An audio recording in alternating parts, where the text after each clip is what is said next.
अपने ही गिराते हैं नशेमन पर बिजलियां। वजीराबाद के मोहल्ला जिन्ना कॉलोनी में रिहाइश के लिए आर्जी तौर पर मकान हासिल करने वाले शख्स ने मुबैना तौर पर बेनोई के मकान पर कब्जा जमा लिया। मकान खाली करने का मुतालबा करने पर संगीन नतैज की धमकियां देने लगा। गरीब खानदान दर बदर की ठोकरें खाने पर मजबूर हो चुका है। कोई पुरसाने हाल नहीं। महंगाई के इस दौर में किराए के मकान में रहना महाल हो गया है। वजीर आला पंजाब मोहम्मद उस्मान बुज़दार IG पंजाब सूरत-ए-हाल का नोटिस लेकर हमारी मदद करें। मजीद तफसीलात जानते हैं वजीराबाद से साजिद हुसैन भट्ट से। जी साजिद, तफसीलात से आगाह कीजिएगा। अपने ही गिराते हैं नशेमन पर बिजलियां। वजीराबाद के मोहल्ला जिन्ना कॉलोनी में रहायश के लिए आर्जी तौर पर मकान हासिल करने वाले शख्स ने मुबैना तौर पर बहनोई के मकान पर कब्जा जमा लिया। मकान खाली करने का मुतालबा करने पर संगीन नताइज की धमकियां देने लगा। गरीब खानदान दर बदर की ठोकरें खाने पर मजबूर। हमारा कोई पुरसान हाल नहीं। महंगाई के इस दौर में किराए के मकान में रहना महाल हो गया है। वज़ीर आला पंजाब मोहम्मद उस्मान बुज़दार IG पंजाब सूरत-ए-हाल का नोटिस लेकर हमारी मदद करें। गरीब खानदान की मीडिया की तौसीर से आला हकाम से दाद रसी की अपील। मोहल्ला जिन्ना कॉलोनी के रहायशी 66 साल बुजुर्ग मोहम्मद अकरम खोखर बसिलसिला रोज़गार अपने ख़ानदान के हमरा कराची चले गए।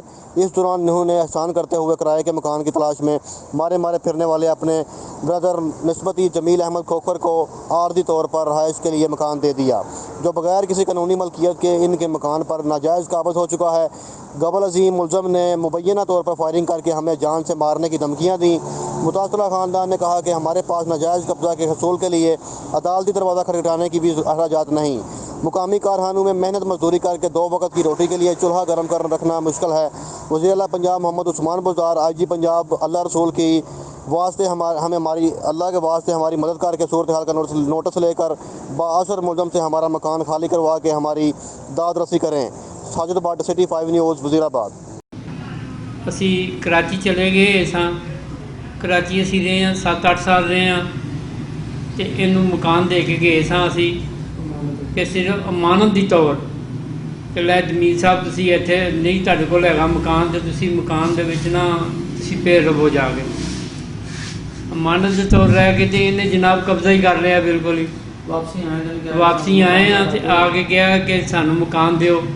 ਇਹਨੇ ਨਾ ਪਿਸਤੌਲ ਸਾਡੇ ਕੋਲ ਉਹਨੇ ਰੱਖ ਕੇ ਕੋਲ ਬਹਿ ਰਹੇ ਹੈ। ਅਸੀਂ ਡਰ ਜੇ ਮਾਰੇ ਜਾਂਦੇ ਹੀ ਨਹੀਂ ਉੱਥੇ। ਹੁਣ ਕੀ ਕਰੀਏ, ਅਸੀਂ ਕਿਹੜੇ ਪਾਸੇ ਜਾਈਏ? ਨਿੱਕੇ ਨਿੱਕੇ ਬੱਚੇ ਨੇ, ਨਿੱਕੇ ਨਿੱਕੇ ਬੱਚਿਆਂ ਨੂੰ ਮੈਂ ਕਿਸੇ ਨਾਲ ਖੱਜਲ ਖਰਾਬ ਪਿਆ ਕਰਾਂ ਪਿਆ। ਕਿਰਾਇਆਂ ਦੇ ਉੱਤੇ ਮੈਂ ਰੋਲਣਾ ਫਿਰਨਾ ਪਿਆ। ਖੁਦਾਰਾ ਤੁਹਾਡੀ ਮਿਹਰਬਾਨੀ ਹੈ ਕਿ ਸਾਡੀ ਜਿਹੜੀ ਹੈ ਨਾ ਇਹ ਰਿਕੁਐਸਟ ਸੁਣੋ ਕਿ ਸਾਨੂੰ ਮਕਾਨ ਜਿਹੜਾ ਖਾਲੀ ਕਰਕੇ ਦਿਓ। ਹੱਥ ਜੋੜ ਕੇ ਅਸੀਂ ਵਜ਼ੀਰ ਆਜ਼ਮ ਨੂੰ ਇਮਰਾਨ ਖਾਨ ਦੇ ਅੱਗੇ, ਚੀਫ ਜਸਟਿਸ ਦੇ ਅੱਗੇ ਅਪੀਲ ਕਰਨੇ ਆ ਕਿ ਖੁਦਾਰਾ ਸਾਡਾ ਮਕਾਨ ਖਾਲੀ ਕਰਾ ਕੇ ਦੇ ਦਿਓ। ਅਸੀਂ ਬੜੇ ਜ਼ਲੀਲ ਹੋ ਗਏ ਆ। ਅਸੀਂ ਕਿਰਾਇਆਂ ਦੇ ਉੱਤੇ ਰੁਲਨੇ ਆ ਪਏ। ਨਿੱਕੇ ਨਿੱਕੇ ਸਾਡੇ ਬੱਚੇ ਨੇ। ਖੁਦਾ ਵਾਸਤੇ ਸਾਡੀ ਫਰਿਆਦ ਸੁਣ ਲਓ, ਸਾਡਾ ਮਕਾਨ ਸਾਨੂੰ ਦਵਾ ਦਿਓ। ਤੇ ਹੈ ਜੇ ਮੇਰਾ ਸੱਕਾ ਭਰਾ, ਪਰ ਭਰਾ ਦੇ ਨਾਂ ਦੇ ਇੱਕ ਦੱਬਾ ਜੇ ਤੇ ਇਸ ਭਰਾ ਨੇ ਬਹੁਤ ਤੰਗ ਕੀਤਾ ਹੈ ਜੇ ਤੇ ਇਹਦਾ ਨਾਂ ਜਮੀਲ ਅਹਿਮਦ ਜੇ। ਤੇ ਖੁਦਾ ਦੇ ਵਾਸਤੇ ਸਾਨੂੰ ਇਹਦੇ ਕੋਲੋਂ ਖਾਲੀ ਕਰਵਾ ਕੇ ਦਿਓ। ਸਾਨੂੰ ਛੁਟਕਾਰਾ ਦਵਾ ਕੇ ਦਿਓ ਇਹਦੇ ਕੋਲੋਂ।